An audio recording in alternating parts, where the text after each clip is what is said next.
can do the job that they love doing and actually be able to afford a roof over their heads, to afford caring for their families. And if it means folks like me going to jail, then so be it. Liberal MP Patty Hajdu, who represents Thunder Bay and Superior North, has decided that there's no evidence to support the contention of the flight attendants union that they are being forced to perform unpaid labor. Welcome back to the Canadian Shield. My name is Sterling.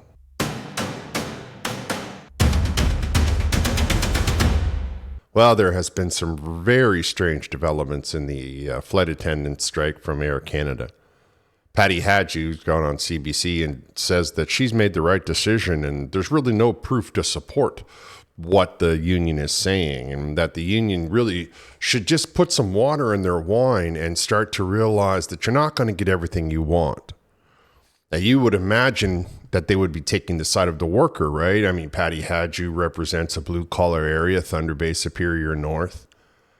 You would think that the Liberals, who are always talking about socialism, would support the worker. But you can see if you supported the Liberals, and that right now you're wondering if you made a horrible mistake, you can understand the real policies of this government are not socialist at all. Because if they were socialist, they wouldn't be telling you that your needs are outweighed by the needs of the corporation, which is something that Patty Hajdu has said explicitly. Not only does she not believe that there's unpaid labor happening, but she feels that the union should be happy with whatever scraps the corporation has thrown their way.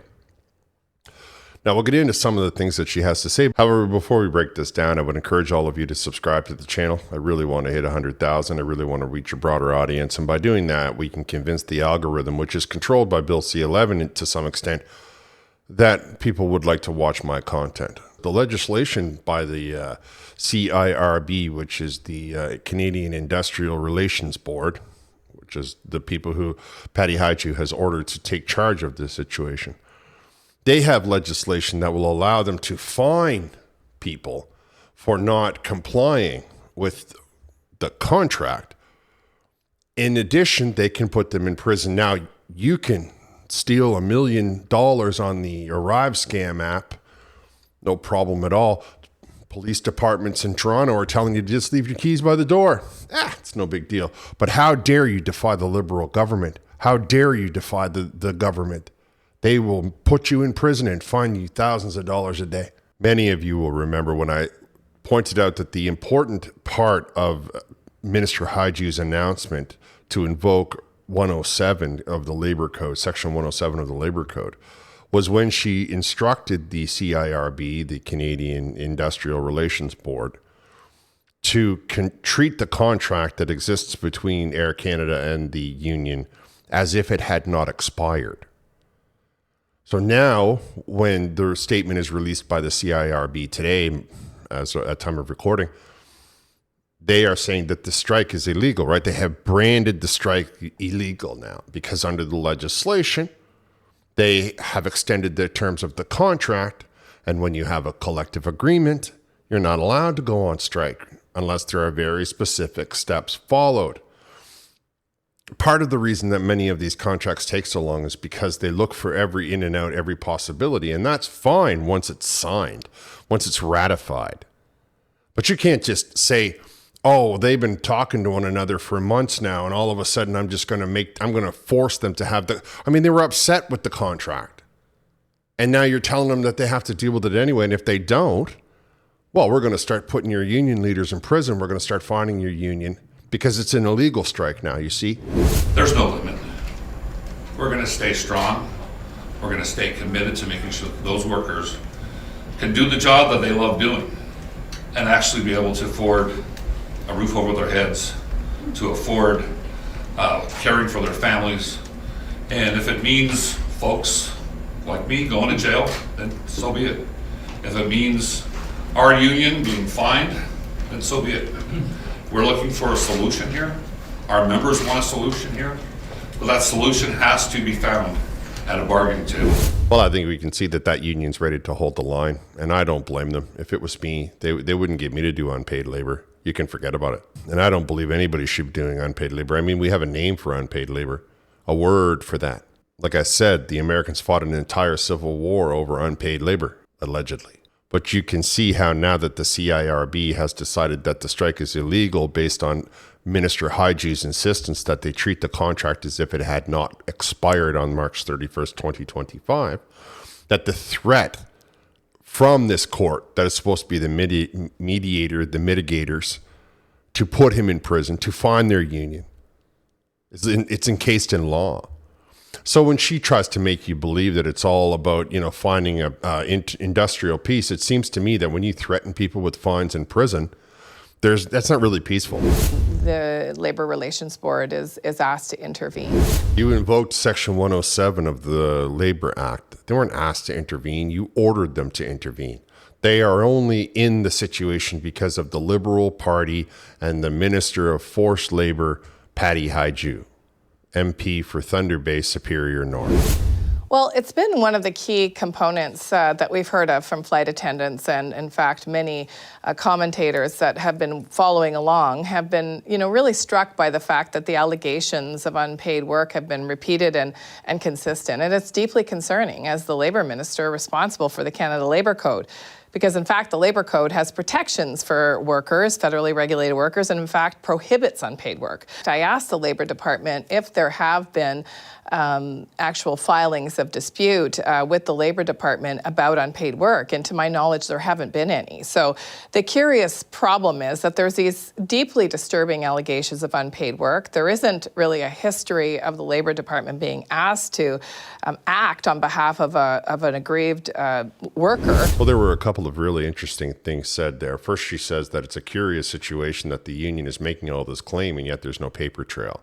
And I'll show you why there's no paper trail here in a minute. And that's based on the application for problems. Like when you have a problem and you want to bring a complaint to the labor board, there's a PDF for that. You can download it from the federal government. But page 1 of that PDF says some very interesting things. What I find amazing is MP Haiju says, oh, no, it's a curious thing. And then not just a minute ago, she had said during the interview that there's a problem if the people are being forced to do unpaid labor because the legislation for the labor code specifically has articles against that. It doesn't occur to her that what she's actually saying is there's so much of a history of people in the federal level being forced to do unpaid labor that we needed to put a stop to it by putting it in law. Just goes right over her head. She literally thinks she's making a valid point. She honestly believes that she's not proving the union's point when she makes that statement. She further goes on to talk about how, well, if there's loopholes because these corporations are getting away with it, don't worry, we're going to close those loopholes. The union guy says, we don't agree with the conditions and we're going on strike, which is our right. Patty Haiju wants to put them in prison and fine them until the cows come home.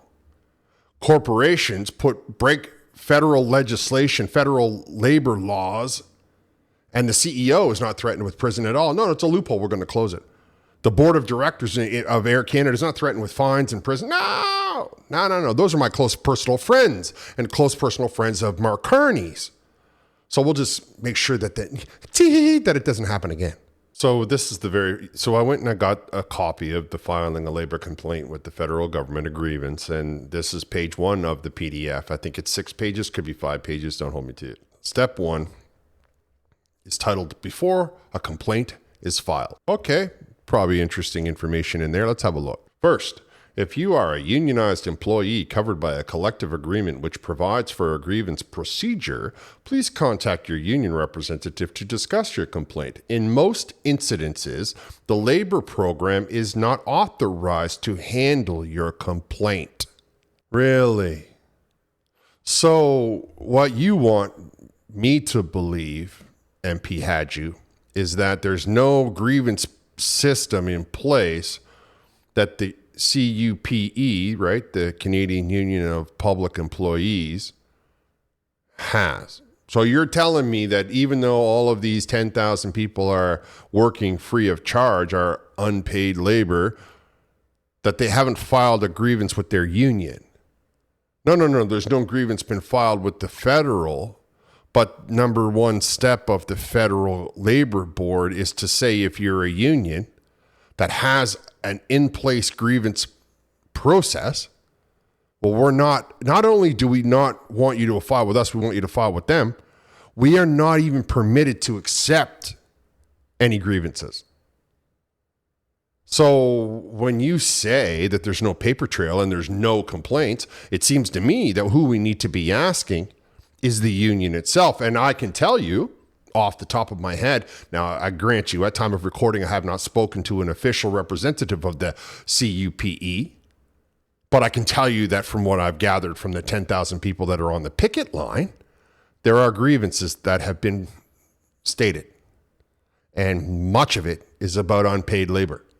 And much of it is about the fact that they can't afford to live a decent place to live because rents are so high and wages are so low. So I dispute your contention that it's curious. I think that it's obvious between all of these facts and all of these people and all of, to use your word, the consistency. And you should be ashamed of yourself for not taking it more seriously, for not putting the Air Canada on the hot seat, turning on the union instead of the corporation. But I guess we can expect nothing less from a political party that's populated by elitists and millionaires. In fact, they started in December. They've been aided by the Federal Mediation Service since May. And in just last Friday night, I brought all the parties together in a joint meeting, and I said, for the love of the country, let's get a deal. The employer actually did table a deal, and at that point, the union said that they were at an impasse. So an opportunity and an off-ramp right now. Everybody can put a little bit of water in their wine, getting the best deal that you can, knowing that you're not going to have all of your needs satisfied. I just love the wording of Patty had you and MP had you on that, right? Where they're like, well, the union said they're at an impasse. The corporation came to the table and said, here, take it or leave it. Because now we have the federal government on our team. The federal government, my friends in the federal government have started to weaponize the court systems against your entire union. And I don't have to change this offer. Yeah, you have things that you specifically want. I have 4.2 million hours that I can get out of you for free. So they're not going in the contract. So whatever. And the union said, nope, enough is enough. I've had it. I'm not going to be doing any more unpaid labor. Let's just look at the fact that now that the government is breathing down the union's neck, threatening them with prison, threatening them with fines, while the corporation gets away from stealing 4.2 million hours from this very group of 10,000 people, and you don't hear any pressure coming out of the federal government because their friends are in the federal government. And then you heard her, oh, just put a little water in your wine so you can calm down. And I know most of you are out there thinking, wine, I'm lucky if I can afford a wine spritzer. However, in Patty Hadji's world, wine goes with every meal, and wine goes with every negotiation. And her comment is actually just saying, let's just get clearer heads. You're drunk for asking for those kinds of things. And, you have to realize that you're not always going to get what you want. You have to accept the fact that the corporation is going to force you to work unpaid labor. And if you don't accept that, well, we're going to turn the court system against you. We're going to target you, and we're going to make sure that you go to prison, that we threaten you with fines, and we threaten you with jail time. There was a couple of things that Patty Hadji said in this interview that Canadians need to hear, because now it's finally coming out of the mouth of the Liberal Party. I'm sure she didn't think that she was making so many other people's point.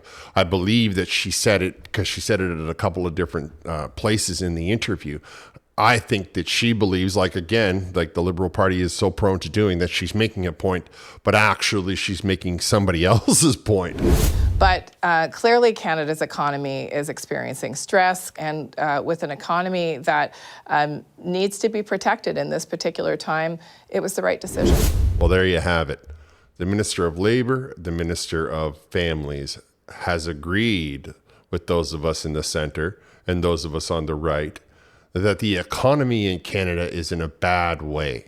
The economy is bad, left, right, and center. The rents are too high, the property values are too high, which of course is one of the major problems that Canadians have to deal with. And I'll deal with that in a different video, because that's an ongoing issue that starts at the top, and we have to start to realize that that's where the problem is, and that's the only place we can fix it. Nonetheless, to hear a minister from the Liberal Party finally admit that the economy is in a bad way, which has only taken, 2-3 years maybe to get them to finally admit it? Or maybe she's just admitting it because she doesn't realize what she's admitting, right? Maybe she thinks that by saying that, she justifies forcing them to go back to work because you heard her say it was the right decision, and that's what she means. She means forcing them to go back to work, sicking the courts on them was the right decision. Of course, many of you that are diehard want to support the Liberal Party no matter what will try to convince yourself that the reason the economy is collapsing is because of Donald Trump. Despite the fact that Mark Carney comes to the microphone and says, no, 85% of everything that we send to the United States is still tariff-free. It's still covered under USMCA or, CUSMA, depending on how you want to talk about the agreement. Indicating, of course, that the prices are still the same down in the States and there is nobody that's, having to pay any more for the product. And yet, you want me to believe that Donald Trump's responsible for sky-high rents and, record lows for employment.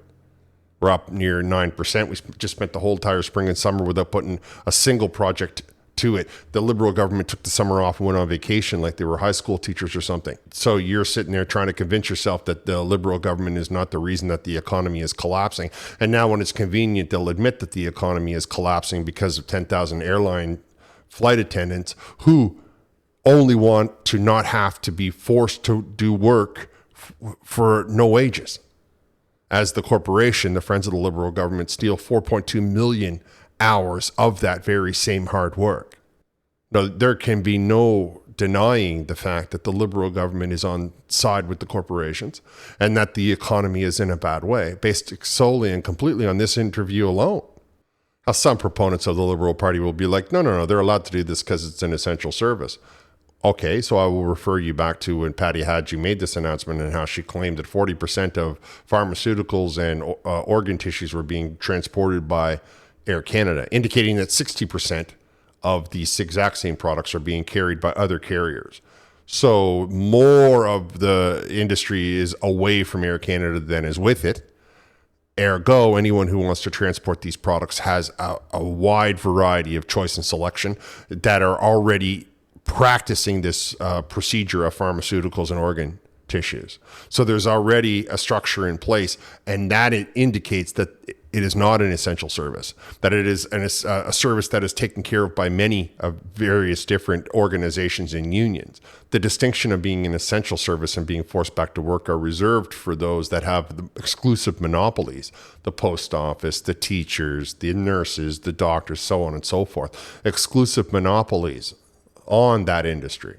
But that's not the situation with the airline industry. That's not the situation with pharmaceutical transportation and organ tissue transportation, clearly. Because even though Air Canada controls 40% of the market, which I grant you is a considerable amount, 60% of the market is still being looked after by other providers, indicating that anyone with pharmaceuticals can simply take their product to another company.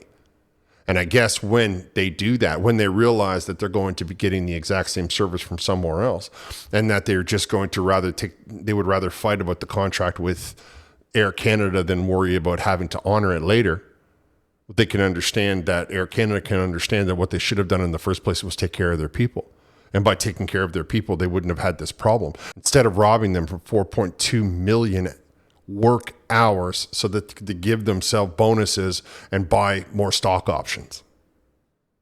But people supported the Liberal government, and here's where it's gotten us. A collapsing economy and unions being broken and shattered and threatened with prison and fines.